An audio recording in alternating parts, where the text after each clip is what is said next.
everybody, it's Kristina from Seed Time Wealth, the #1 biblically based financial education company in the world. God had gave me a message called Check Yourself at the Door.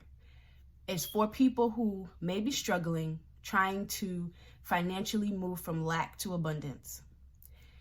Proverbs 22:4, I'm going to read from the Amplified Version. The reward of humility, that is having a realistic view of one's importance, plus the reverent, worshipful fear of the Lord, is riches, honor, plus life. So it's telling us the reward of being humble and reverent of our Lord Father, or fearing the Lord, is riches, honor, and life.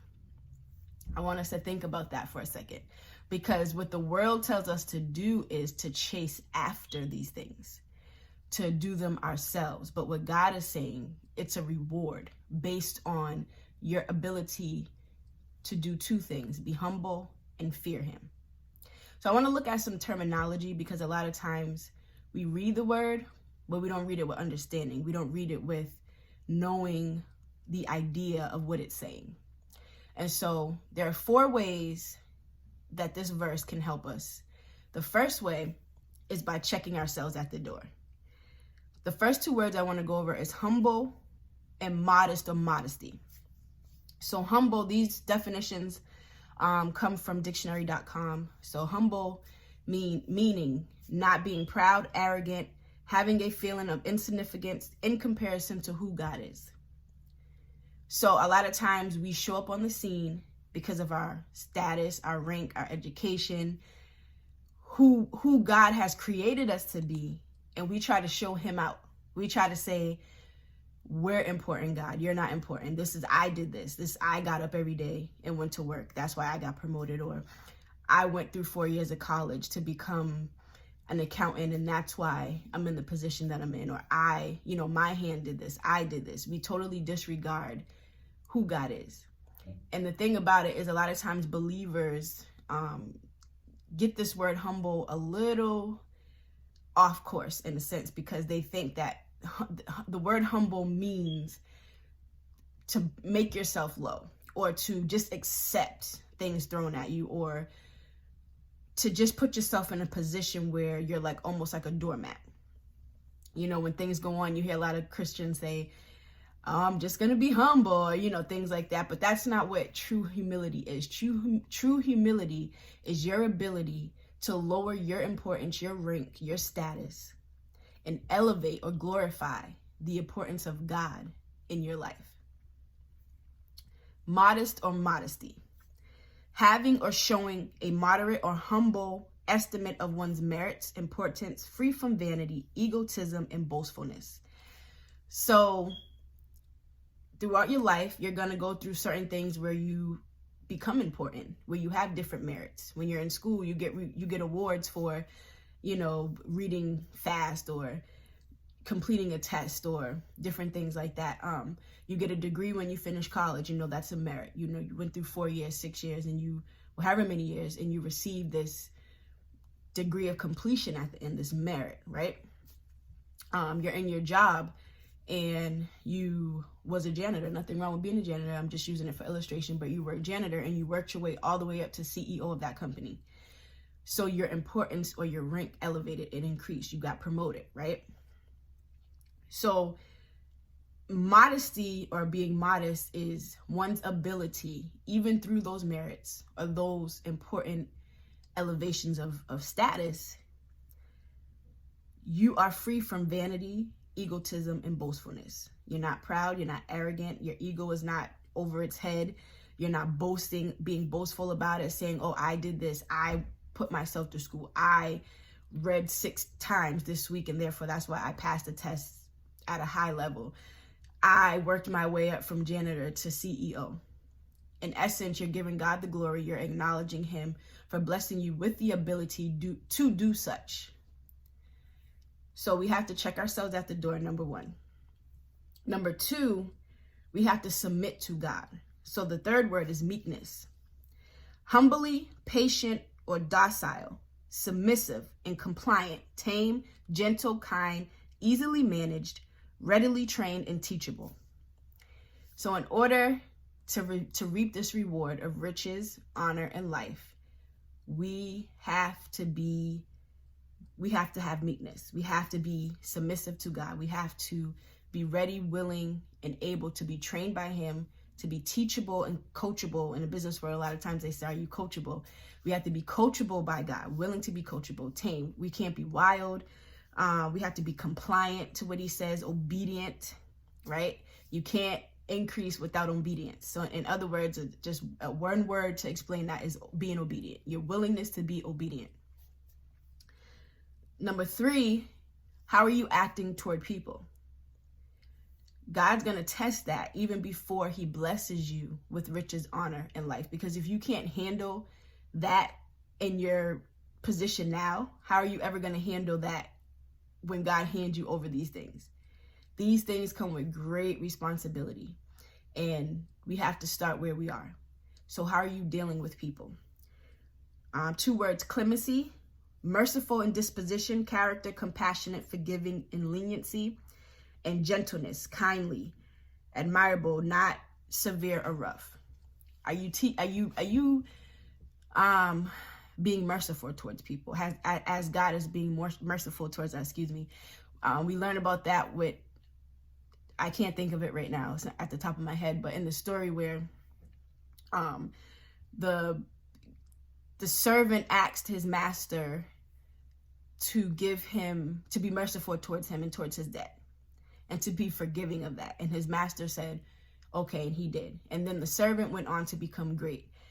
And then his servant asked him for the same mercy, and he denied him, right? So are we seeking God for mercy and forgiveness and leniency and all these things, but then when we look at our neighbor, we're not doing those same things for them? God's looking at that. He's looking at the way we treat others. He wants our character in alignment with his will as far as we treat others, because what happens, there's people that do us wrong. There's people that are out here just doing any old thing to us, right? There's people that we forgiven and all those things.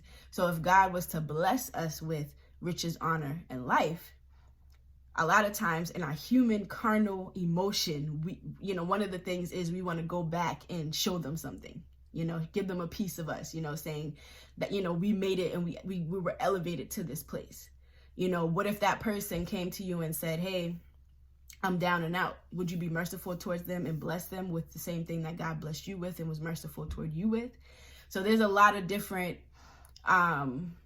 characteristics that have to be built within us in order for God to hand us over the mantle or the responsibility of riches, honor, and life. And lastly, our respect toward God. In the second half of this reward, it's our reverence, our respect, and our piety toward God. So some things we're just not going to do because of who God is. We're going to have a devout fulfillment or obligation to God.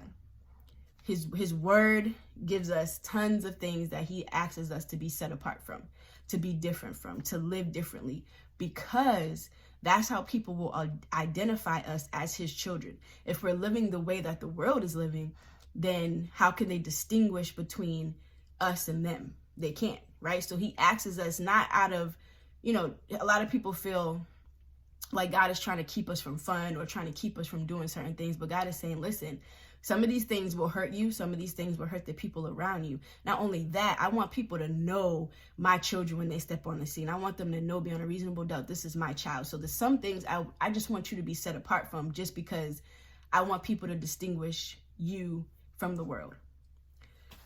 So based on those 4 things, if you walk in those things, then God says your reward will be riches, honor, and life. Riches can mean material possessions. Honor, he will exalt you or increase your reputation, your splendor, which means great brightness and gorgeous appearance. I think that's also something for our future eternity with him. He's gonna, as his word says, there are rewards for us in heaven. So I believe that some of those rewards is gonna play into our appearance. So dignity, elevation of character. The Bible also talks about how God, he's the one who changes us on the inside. And I believe as we move toward these things, he elevates our character even more.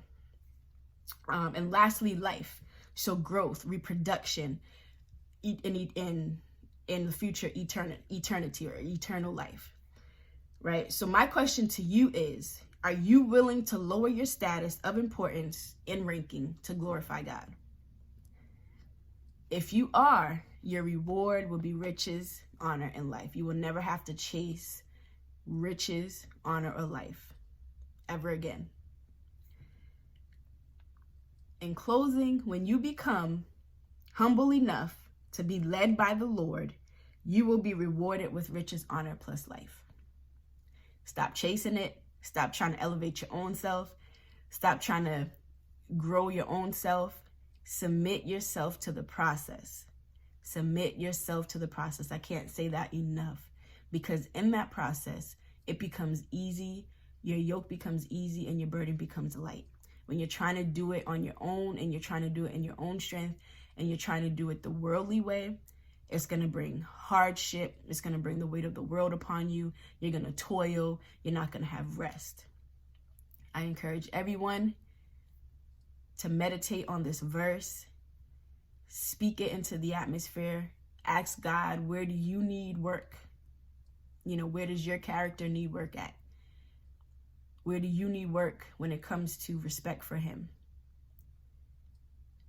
Sometimes we can't always just pray for abundance, or we can't always just pray to be wealthy or to become something. Sometimes it's just a matter of us becoming that thing. God makes it plain. He says, if you become these things, I will give you. Right? And we know the word says, the blessing of the Lord adds no sorrow to you. Right? So I rather him give me riches, honor, and life than me try to go out and receive the worldly riches, honor, and life. Be blessed. Definitely subscribe for more upcoming content on what the Bible says about wealth and building wealth and moving from lack to abundance. Like this video, share it, leave me a comment on what your thoughts are, maybe where you are in the process, maybe something you need help with. Definitely, I'm going to try to respond to everyone's comment. Be blessed and have a blessed day.